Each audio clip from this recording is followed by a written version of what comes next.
지질이란 지각을 구성한 암석이 지각 변동을 받아 굴곡되거나 절단된 지각의 구조 및 지각의 역사를 가리키는 과학 용어로 알고 있어요.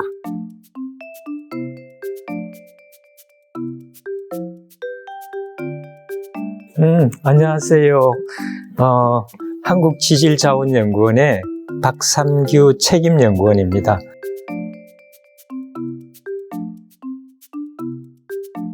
굉장히 리안이 똑똑하고 이렇게 똑똑하게 대답을 잘하던데 평소 때에도 이런 지질에 대해서 관심이 많았어요? 오늘 지질에 대해서 평소 때 궁금한 점이 있으면 편안하게 물어봐도 돼요. 우리나라만이 가진 지질학적 장점은 또 뭐가 있어요? 우리나라에는 많은 지질학 장점을 가지고 있습니다. 다양한 지층과 또 이런 암석들이 분포하고 있습니다. 우리나라에는 그 세계 유네스코에 등재된 세계 지질 공원이 4곳 있습니다. 제주도에도 있고, 그 다음에 경북 청송에도 있고, 또 전라남도 광주에 무등산도 있고, 또 경기도 연천이나 그 강원도 철원에 한탄강이라고 있는데, 한탄강 주변도 다 세계 지질 공원으로 지정이 되어 있습니다. 거기에 4곳 다 이런 세계 지질 공원에 등재되어 있는 곳에 가보면 이렇게 주상절리라는 게 있습니다. 주상절리라는 것은 이 기둥 모양으로 생긴 이런 암석들을 우리가 눈으로 볼 수 있는데, 그 주상절리는 어떻게 생겼냐면 화산 활동에 의해서 생깁니다. 그 화산이 이렇게 분출하면 용암이 붉은색의 그 용암이 막 흘러내린 걸 알죠? 이 용암이 물을 만나서 갑자기 탁 식어버리면 이 육각형 모양의 기둥으로 이렇게 형성되는 모양을 우리가 주상절리라고 하는데, 제주도의 서귀포시 중문에 가면 대포 해안 주상절리대는 우리 천년기념물 443호로 이렇게 지정되어 있습니다. 그래서 이런 것들이 우리나라의 지질학의 큰 장점이라고 볼 수 있습니다. 언제부터 화산 활동이 이어졌는지도 궁금하고요. 가장 최근에 일어난 화산 활동이 언제, 어디였는지도 궁금해요. 우리나라는 그 화산 활동이 이런 오래전에 중생대라고 하는 오래전에 화산 활동도 있었고, 6만 6천 년 전에 이걸 우리는 신생대라고 하는데, 그럴 때 한 250만 년 전에 이런 백두산이나 또 제주도, 울릉도, 독도 이런 것들이 다 화산 활동에서 생긴 섬입니다. 최근에 2002년부터 2006년 사이에 백두산에서 갑자기 막 지진이 많이 발생이 됐어요. 이 지진은 그 화산 활동이 있기 전에 일어나는 지진들이 2002년부터 2006년까지 많이 있었는데, 그때 많은 지질학자들이 백두산도 이제 화산으로 폭발할 수 있겠다, 이런 예측들을 많이 했더랬습니다. 그런데 다행히 2006년 이후부터 그 지진이 조금씩 줄어들었고, 그때 지질학자들이 이렇게 연구를 해보니까 백두산 밑에는 이 어마어마한 큰 마그마가, 용암의 그 불덩어리의 마그마가 그게 5에서 한 10km 사이 아래쪽에 있더라는 걸 알았습니다. 그리고 또 한 가지는 그 백두산 주변에는 이렇게 온천이 많거든요.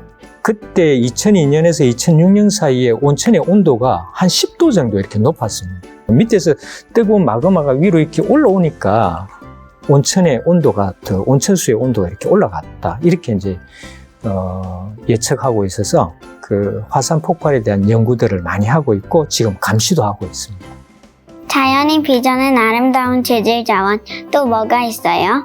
네, 우리나라에는 이런 화산 활동에 의해서 생긴 지형들이 굉장히 아름다운 지형들을 가지고 있습니다. 제주도 전체를 지질박물관이다 이렇게 말해요.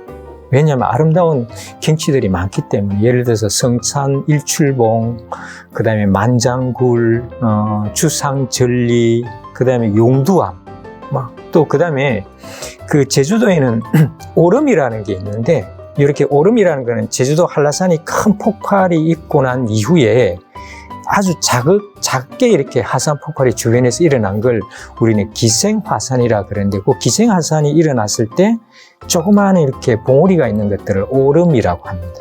이 오름이 제주도에는 360개 정도 있습니다. 굉장히 많죠.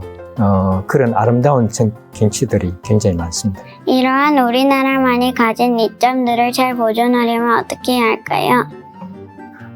치질에 관심을 많이 갖고 있는 사람들이 많았으면 좋겠고, 또 한 가지는 이제 치질학 가치를 일반 사람들한테 좀 알려줄 수 있는 이런 홍보라든지 이런 교육 프로그램들을 우리 연구원에서 많이 개발해서 지금 운영하고 있습니다. 앞으로는 이런 치질학 가치를 일반 국민들이 많이 알 수 있도록 지구과학 대중화를 많이 지금 시키려고 노력하고 있어서 이런 치질 유산이 오래도록 보존될 거라고 생각합니다.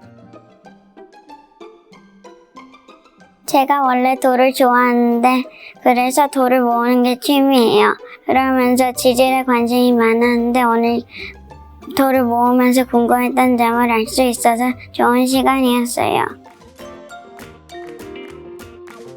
치질학을 공부를 하려면 또 치질에 대한 관심들이 많아야 될 것 같고요. 우리가 지금 생존해 있는 이런 삶의 그 연수하고는 달리, 연령과는 달리 굉장히 긴 역사의 수수께끼를 풀어갈 수 있어서 굉장히 재미있는 학문이라고 생각합니다. 또 한 가지는 우리가 지금 치질학을 잘 공부해야만 우리 지하 자원들을 많이 개발할 수 있고, 뭐 자동차 배터리라든지 지금 굉장히 이제 핵심 광물 같은 것들이 국가에서 많이 필요하게 되는데, 이런 것들이 지금 대부분 이제 해외에서 수입의 거의 96% 정도 이렇게 의존하고 있거든요. 그래서 이런 부분들에 대해서 굉장히 국가에 대해서도 우리가 기여할 수 있는 기회가 있습니다. 그래서 치질학은 재미도 있고 또 우리가 국가에 기여하는 것도 많아서 많은 사람들이 치질학을 연구하고 또 이렇게 했으면 좋을 것 같습니다.